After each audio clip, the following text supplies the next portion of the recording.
kebebasan membuat orang juga bebas menggunakan agama untuk kepentingan malah melawan negara atau untuk kepentingan politik.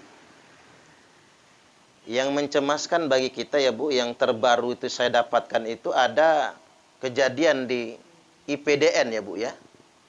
Sekolah calon pejabat ya, calon camat gitu, malah menyusupkan penceramah yang akidahnya bukan ahlu sunnah wal jamaah, yang kesetiaannya pada negara juga diragukan. Saya barusan dapat kiriman ya Bu.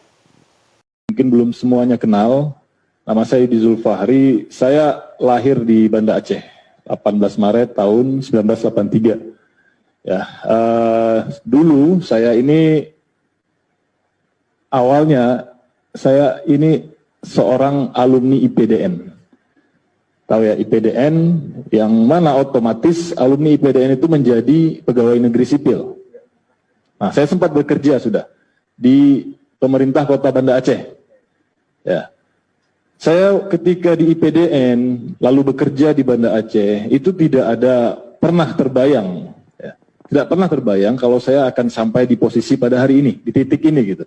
Karena yang ada dalam pikiran saya lulus IPDN jadi pegawai negeri dan kemudian saya akan merintis karir dari situ. Gitu. Apalagi kalau lulusan IPDN itu sudah apa ya, sudah semacam rata-rata ya sudah akan menjadi pejabat publik nantinya. Itu yang ada dalam pikiran saya. Bagaimana menjadi birokrat yang sebaik-baiknya.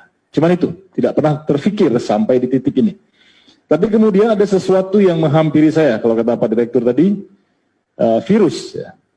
Virus radikalisme itu mulai menjangkiti saya. Nah, ketika itu sudah hilang semua bayangan ketika saya di IPDN dan di PNS itu sudah mulai hilang. Tidak ada lagi sebuah visi atau misi untuk menjadi seorang birokrat atau menjadi seorang pejabat publik, tidak ada. Yang terjadi apa? Yang terjadi malah saya justru sangat membenci yang namanya negara Indonesia ini. Saya seorang pegawai negeri, lulusan IPDN, tapi saya justru sangat membenci negara ini. Bagi saya negara ini adalah musuh utama pada waktu itu. Setelah virus itu masuk ke dalam diri saya. Ya, negara ini menjadi musuh utama. Konsentrasi utama saya bagaimana saya melawan negara ini. Berubah total ketika virus itu masuk. Virus radikalisme, terorisme itu masuk.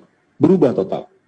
Saya masih bekerja pada waktu itu di PNS, tapi yang saya lakukan justru persiapan untuk bagaimana saya bisa melawan negara, bukan mengabdi kepada rakyat atau menjadi abdi negara.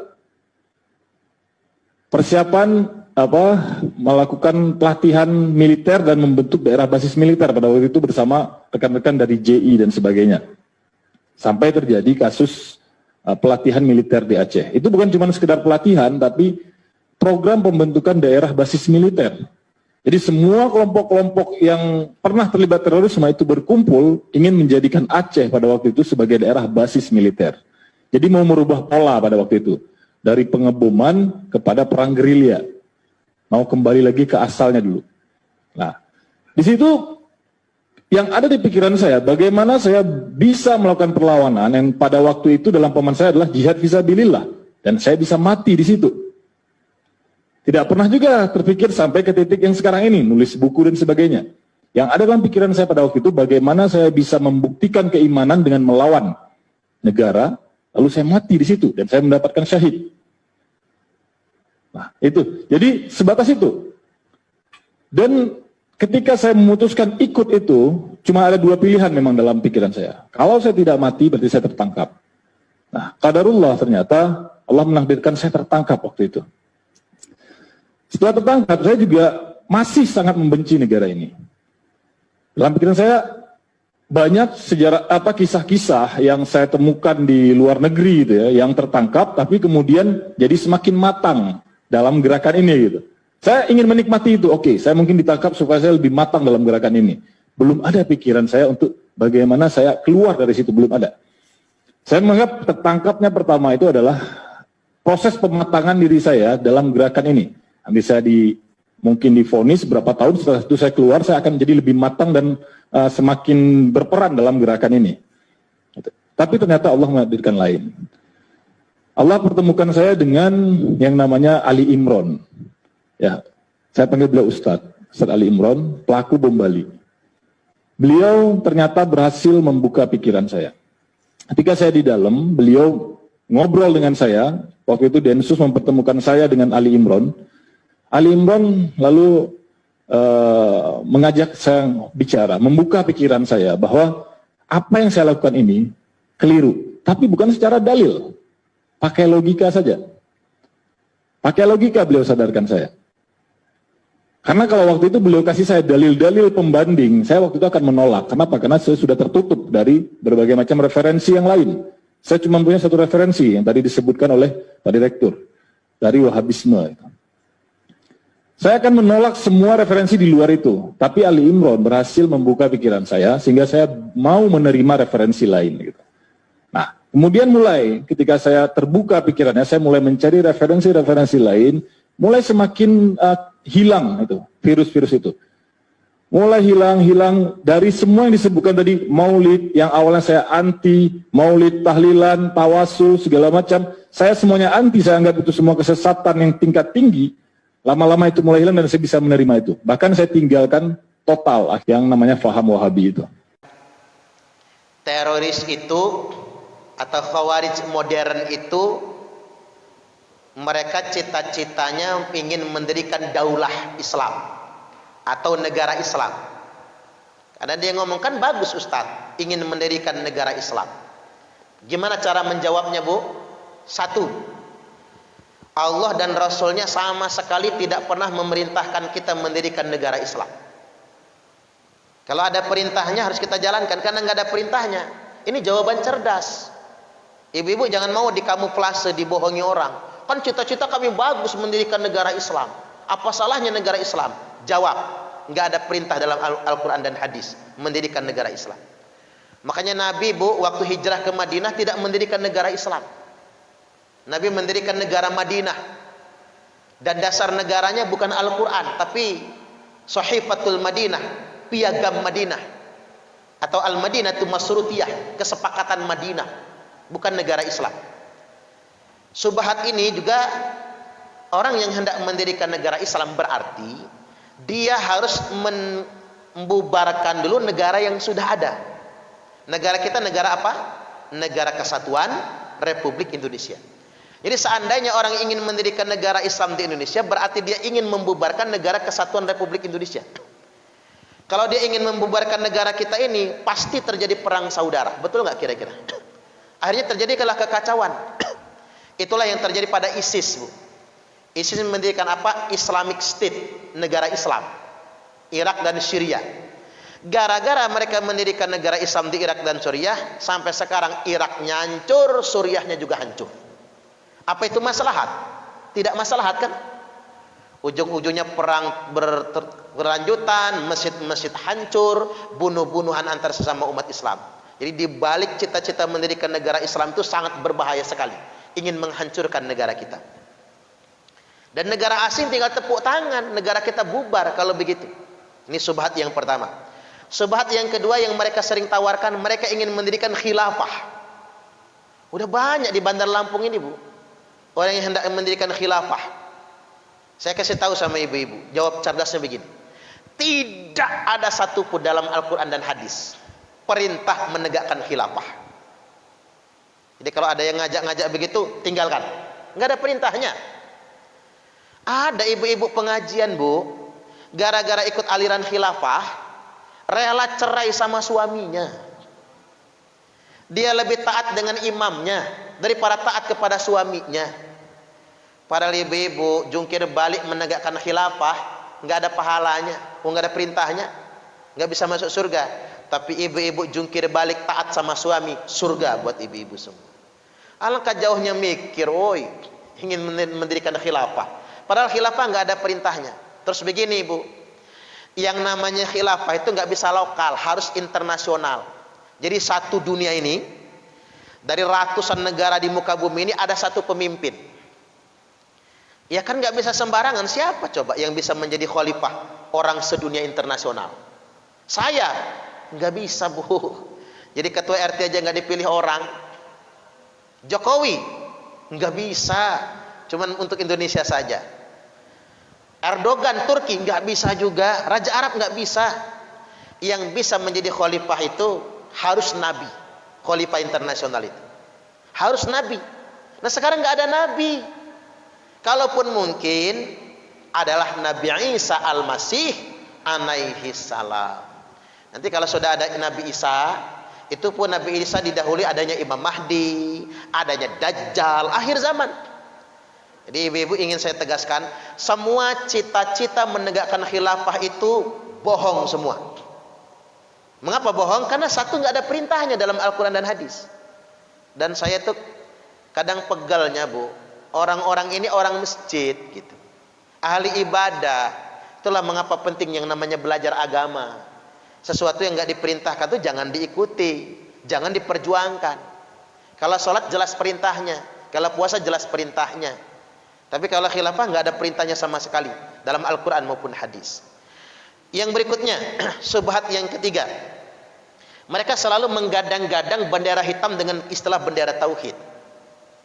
Kan sempat rame di Indonesia ini kan, banyak di Wai Halim ini juga orang percaya ke bendera tauhid. Jawabannya apa? Bendera tauhid itu tidak ada. Siapa yang bikin istilah bendera tauhid itu? Nggak ada bendera tauhid itu. Ini harus dijelaskan. Para kiai, para ustadz harus belak-belakan menjelaskannya. Nggak ada. Sejak kapan tauhid punya bendera? Nggak ada. Apa ada bendera hitam itu, Ustaz? Dipakai ada, tapi nanti ketika Imam Mahdi sudah memerangi Dajjal. Sebelum Dajjal muncul, sebelum pasukan Imam Mahdi bergerak, semua yang pakai bendera hitam palsu. Nah, ini saya bacakan hadisnya. Idza ra'aitumur rayatis sud falzamul arda wala tuharriku aydiyakum wala arjulakum. Apabila kalian semua melihat bendera hitam dikibarkan, tetaplah di negeri kalian masing-masing. Mantap-mantap tinggal di rumah. Jangan gerakkan tangan kalian, jangan gerakkan kaki kalian. Jangan ikut-ikutan mereka, karena mereka itu kelompok bendera hitam palsu. Ingat, Bu, kalau ada bapak-bapak yang ikut-ikut begitu, naruh-naruh bendera hitam di rumah, itu bendera hitam palsu, nggak boleh itu. Nah, mengapa banyak orang yang percaya? Karena nggak pernah mondok, nggak pernah belajar kitab, jadi nggak tahu. Tapi seakan-akan tuh bendera Islam masih banyak berkibar. Ada di beberapa tempat di Lampung ini, Bu, pas 17 Agustus mereka tidak pasang bendera merah putih, mereka pasang bendera hitam, tulisan La ilaha illallah Muhammadur Rasulullah. Jadi seramnya itu kan ada tulisan tauhidnya itu loh, Bu. Padahal bukan tempatnya di sana. Kadang-kadang sekarang ini aneh-aneh, di topi ditulis kalimat tauhid La ilaha illallah Muhammadur Rasulullah. Enggak boleh. Fatwa Majelis Ulama Nangguru Aceh Darussalam, enggak boleh menuliskan kalimat tauhid di baju, di topi enggak boleh. Sekarang banyak, saya lihat di masjid-masjid banyak orang pakai topi kalimat tauhid, di baju kalimat tauhid. Itu termasuk merendahkan kalimat tauhid. Karena ngapa? Kan bakal dicuci. Apalagi masuk toilet pakai topi, tulisan La ilaha illallah, kan dosa. Makanya ibu-ibu sering saya ajarin kan, kalau liontin jangan pakai lafaz Allah. Niatnya bagus, tapi prakteknya salah. Liontin itu jangan lafaz Allah, nggak bisa dibawa ke toilet soalnya. Nama suaminya saja, Bu, ditaruh di sini. Suamiku sayang apa? Alimin tercinta misalnya.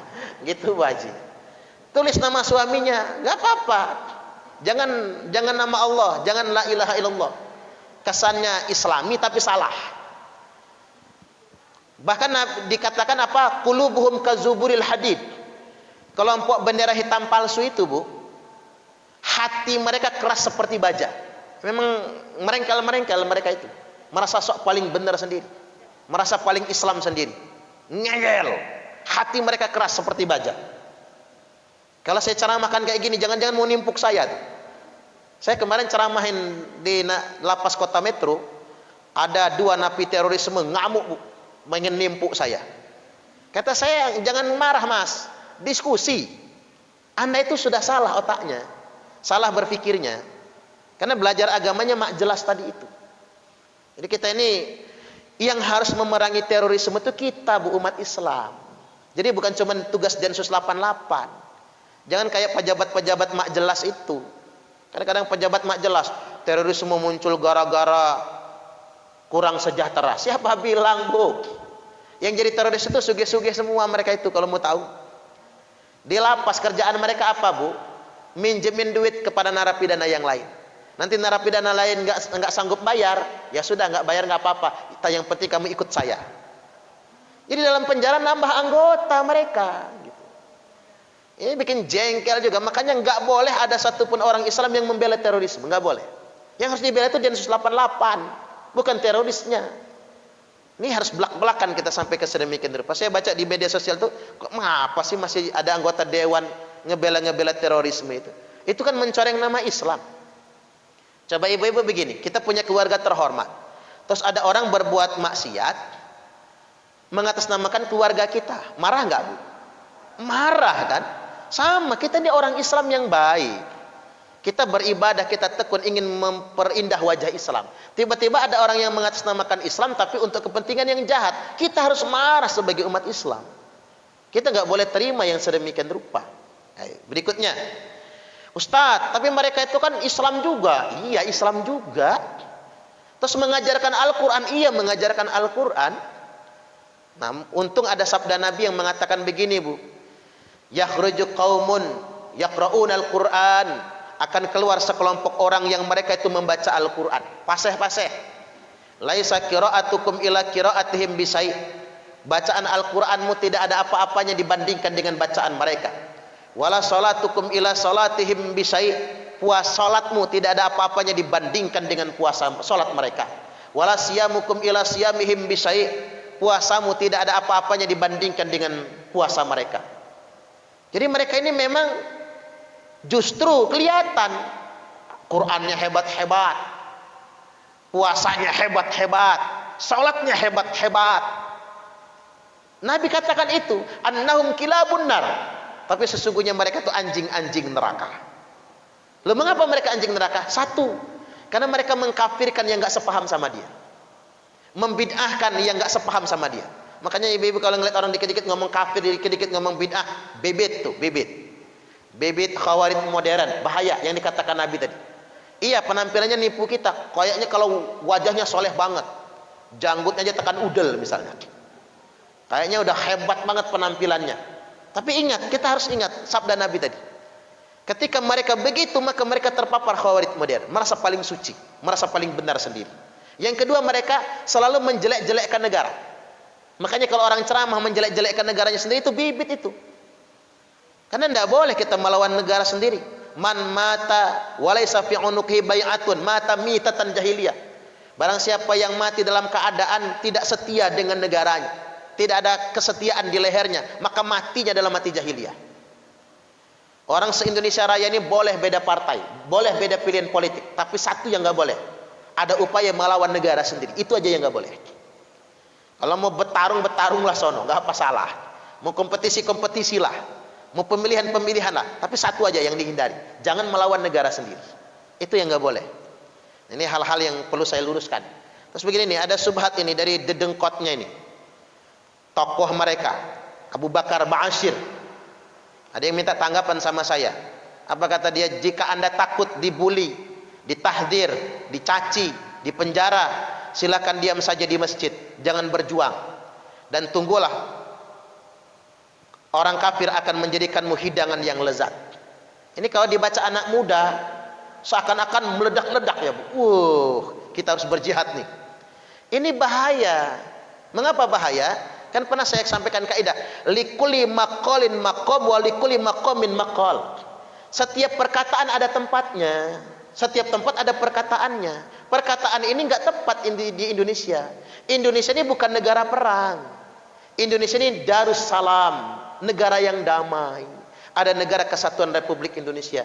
Jihad di Indonesia ini bukan seperti yang dikatakan Abu Bakar Ba'asyir, bukan dengan mengkafir-kafirkan, berperang, bukan begitu.